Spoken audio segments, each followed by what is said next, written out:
ନାରୀ ଯଦି ମା ହୋଇଥାଏ ଶ୍ରଦ୍ଧା କରନ୍ତୁ, ଯଦି ସ୍ତ୍ରୀ ହୋଇଥାଏ ମର୍ଯ୍ୟାଦା ଦିଅନ୍ତୁ, ଯଦି ଭଉଣୀ ହୋଇଥାଏ ସ୍ନେହ କରନ୍ତୁ, ଯଦି କନ୍ୟା ହୋଇଥାଏ ଗର୍ବ କରନ୍ତୁ, ଆଉ ଯଦି କିଛି ହୋଇନଥାଏ ତାହେଲେ ସମ୍ମାନ କରନ୍ତୁ।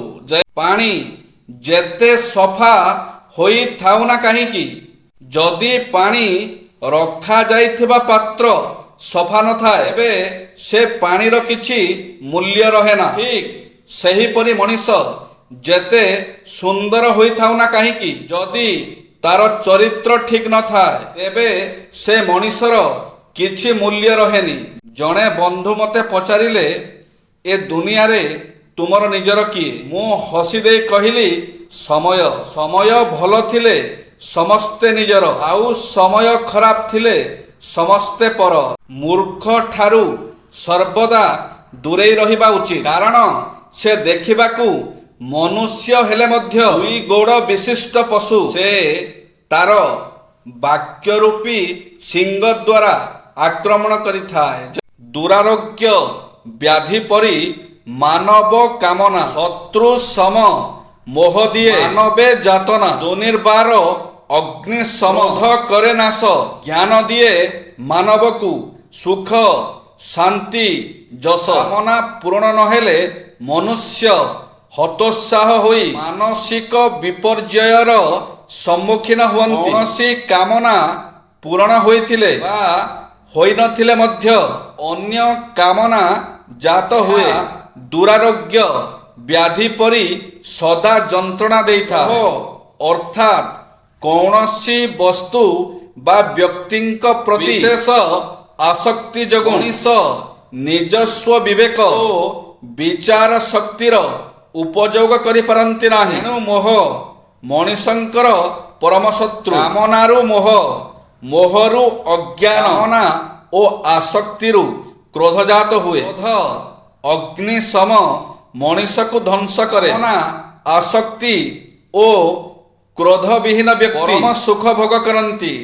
ଆଜିର ଦିନରେ ଯାହାକୁ ଆପଣ ଦୟା ଦେଖେଇବେ ସେ ହିଁ ଆପଣଙ୍କର କ୍ଷତି କରିବ। ସେ ଭୁଲିଯିବ ଯେ କିଏ ପୁଣି ତାକୁ ହେଲ୍ପ କରିଥିଲା। କଥାରେ ଅଛି ନା, ଉପକାର କଲେ କୁକୁରକୁ, କୁକୁର ମୁତିବ ଉପରକୁ। ପ୍ରକୃତ ଶତ୍ରୁ ସେ ନୁହେଁ ଯିଏ ଆପଣଙ୍କ ସହ ଖୋଲା ଖୋଲି ଭାବେ ଲଢ଼େ। ପ୍ରକୃତ ଶତ୍ରୁ ସିଏ ଯିଏ ଆପଣଙ୍କ ସହିତ ମିତ୍ରତା ଆଚରଣ କରି ପଛରେ ଷଡ଼ଯନ୍ତ୍ର କରୁଥାଏ। ପୁତ୍ରକୁ 5 ବର୍ଷ ଯାଏ ଲାଳନ ପାଳନ କରିବ, 10 ବର୍ଷ ଯାଏ ତାକୁ ଭଲ ଶିକ୍ଷା ଦେବ। 16 ବର୍ଷର ହୋଇଗଲେ ପୁତ୍ରକୁ ମିତ୍ର ତୁଲ୍ୟ ମନେ କରିବ। ସନ୍ଦେହ ଓ ଅବିଶ୍ୱାସ ସବୁ ସମ୍ପର୍କକୁ ଦୂରକୁ ନେଇଯାଏ। ଏଣୁ କୌଣସି କଥାର ସତ୍ୟତା ନ ଜାଣି କାହାକୁ ସନ୍ଦେହ କରିବା ଠିକ ନୁହେଁ।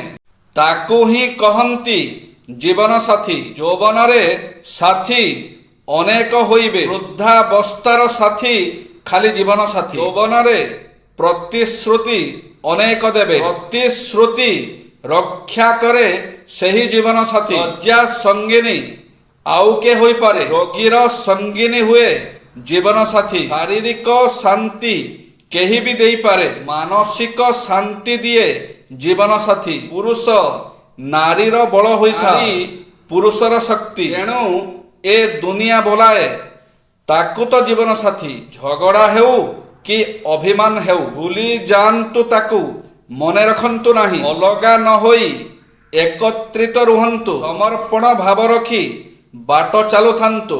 ଜୀବନ ସାଥୀଠୁ ବଳି କେହି ସାଙ୍ଗ ନାହିଁ। ଭକ୍ତମାନେ କ'ଣ କହିବେ, ପ୍ରଥମ ଦିନରେ ହସିବେ, ପରଦିନ ଆପଣଙ୍କୁ ପରିହାସ କରିବେ, ତୃତୀୟ ଦିନରେ ଭୁଲିଯିବେ। ତେଣୁ ଲୋକଙ୍କ ବିଷୟରେ ଚିନ୍ତା କରନ୍ତୁ ନାହିଁ। ସର୍ବଦା ଯାହା ଠିକ, ଆପଣ ଯାହା ଚାହୁଁଛନ୍ତି, ଯାହା ଆପଣଙ୍କୁ ଖୁସି କରେ ତାହା କରନ୍ତୁ। ମନେ ରଖନ୍ତୁ, ଜୀବନ ଆପଣଙ୍କର, ଲୋକଙ୍କର ନୁହେଁ।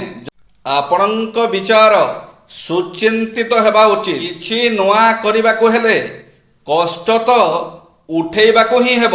ଅଧିକ କିଛି ନୁହେଁ, ମାତ୍ର ଏକ ଡାଏରୀ ଲେଖିବାକୁ ପଡ଼ିବ। ଦିନ ସାରା ଯାହା କିଛି ନୂଆ ଦେଖିଲେ ବା ଶିଖିଲେ ତାକୁ ଡାଏରୀରେ ନୋଟ୍ କରି ରଖନ୍ତୁ। ଏମିତି କେତେଥର ସାନ ଓ ବଡ଼ମାନଙ୍କ ଠାରୁ କେତେ ଶିକ୍ଷା ପାଇଥାଉଁ। ତାଙ୍କ ସହ କଥାବାର୍ତ୍ତା କଲାବେଳେ କିଛି ଭଲ ଶବ୍ଦ କିମ୍ବା କିଛି ଭଲ ଶିକ୍ଷା ଲାଭ କରୁ। ଜୟ